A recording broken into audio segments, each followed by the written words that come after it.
This is Dan Book Nook Nugget, and I wanted to share this one with you. This is Raised by Ghosts by, what is her name again? Briana Loewinsohn.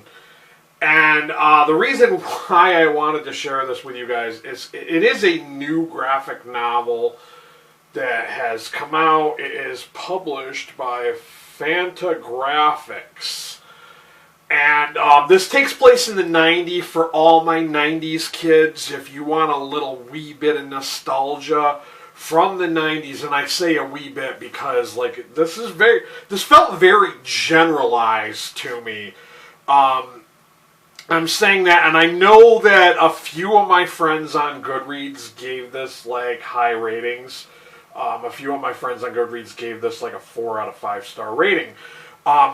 I'm sorry, I just did not feel like this book was that great, to be honest with you.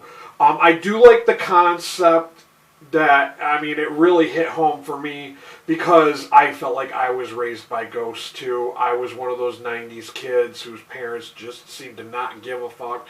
I mean, I had no curfew. I came and went as I pleased.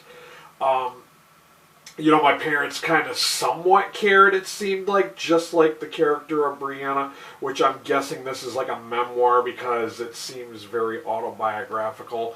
I like the idea that, you know, she's talking about writing notes to her friends, and there's some parts where she has trouble making friends in high school, and then she meets a crowd of people by chance, and, you know, the hanging out, drinking, that kind of stuff. Just the, you know, the hanging out with no real intentions of doing anything, but just having a lot of time on your hands. Yeah, that was kind of what it was like in the 90s, for me anyways. But yeah, I felt this was overgeneralized. There wasn't really much of like sometimes when I read something, like especially something like this, I feel like it has to be kind of giving us some kind of valuable lesson or message. And I felt like that was kind of lacking with this. I just felt like this was just like the author trying to take her drab and ordinary life and try to make it interesting as possible with these drawings. And it seemed very disjointed, like things, there was no real cohesion really, except for the notes that were interlaced between different sections of the story that she's telling. But it didn't really feel like it was going anywhere. So I felt like this was okay. I like it for the nostalgia aspects of it. I like the artwork. I thought the artwork was really cool and interesting. But it just didn't hit it for me. I felt this was pretty average. I decided to give this a 3 out of 5 star rating on Goodreads. I mean, go ahead and check it out if you want to. If you kind of want to see a little bit of like what it was like to be a kid in the 90s, if you weren't born in the 90s, then maybe go check this out.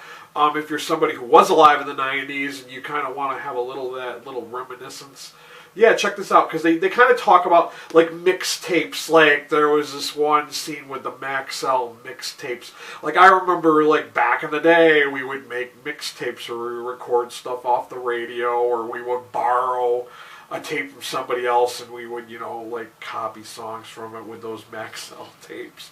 Yeah, remember those fucking cassette tapes? Yeah. That kind of nostalgia kind of stuff.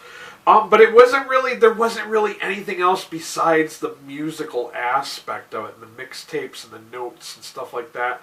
That was just really the only kind of real nostalgia in this. It was just kind of lacking in other ways, I guess you could say, that I've read other kind of books that it's centered on that era, and they kind of really mention more things. But it was okay. It's an okay read. Did it suck? No. Was it great? No. But it was mediocre. It was mid. It was average. Do I regret reading it? No. I mean, it was a little fun. I'm not going to knock it.